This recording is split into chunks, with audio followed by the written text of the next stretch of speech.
வணக்கம் மக்களே, இன்றைக்கி நம்ம எங்கே இருக்கிறோன்னு பார்த்தீங்கன்னா 10 மினிட்ஸில் கேக் ரெடி பண்ணுவாங்கன்னு சொன்னால் நீங்கள் நம்புவீங்களா? ஸோ வீடியோ ஸ்கிப் பண்ணாமல் பாருங்கள். இன்றைக்கி நம்ம நெய்வேலி இந்திரா நகரில் இருக்கிற ஒரு கேக் ஷாப்பில் தான் இருக்கிறோம். கேக் ஷாப் நேம் உங்களுக்கு தெரியுதுன்னு நீங்கள் பார்த்தீங்கன்னா வீடியோ ஸ்கிப் பண்ணாமல் பாருங்கள். நான் லாஸ்ட்டில் வந்து கேக் ஷாப் நேம் சொல்கிறேன். ஸோ இந்த நியூ இயர்க்கு கேக்கு தேடி நீங்கள் அலைய வேணாம், நேராக இந்த ஷாப் வாங்க. நம்ம சேனல் நேம் சொல்லுங்கள், காசும் லெஸ்ட்டு, டேஸ்ட்டும் பெஸ்ட்டுங்க.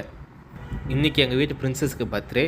ஸோ நாங்கள் கேக்கு தேடி எங்கெங்கேயோ பார்த்தோம். ஸோ நெய்வேலியில் வந்து பெஸ்ட்டு ப்ரைஸுக்கு இருந்துச்சு. ஸோ நாங்கள் நெய்வேலி இந்த ஷாப்புக்கு வந்தோம். ஸோ சஜஷன் கேட்ட உடனே 10 மினிட்ஸில் ஃப்ரெஷ்ஷாக பண்ணுறோன்னு சொன்னாங்க. ஷாக்கிங்காக இருந்துச்சு. அந்த பெஸ்ட் பார்ட் என்னென்னா, கேக்கை நம்ம முன்னாடியே லைவாக ப்ரிப்பேர் பண்ணாங்க. பேஸில் க்ரீம் ஸ்ப்ரெட் பண்ணுறது, டிசைன் பண்ணுறது, ஃபினிஷிங் டச் எல்லாமே செம்ம சாட்டிஸ்ஃபைங்காக இருந்துச்சு. ஃபைனலாக கேக் பார்த்தோன்னே வாவ் அப்படின்னு தான் இருந்துச்சு. Fresh cream and perfect birthday கேக்காக இருந்துச்சு. கிட்ஸுக்கு சூப்பராக ஹாப்பி மூமெண்ட்டாக இருந்துச்சு. அட் லாஸ்ட் இந்த ஷாப்போட நேம் பார்த்தீங்கன்னா V3 cake shop. Instant cake வேணால் இதுதான் ரைட் பிளேஸ். கேக் ரெடி ஆயிடுச்சு. நெக்ஸ்ட்டு என்ன, கேக்கை கட் பண்ணிட வேண்டியதான். ஸோ நெக்ஸ்ட் வீடியோவில் பார்க்குற வரைக்கும் டாடா, பை பாய்.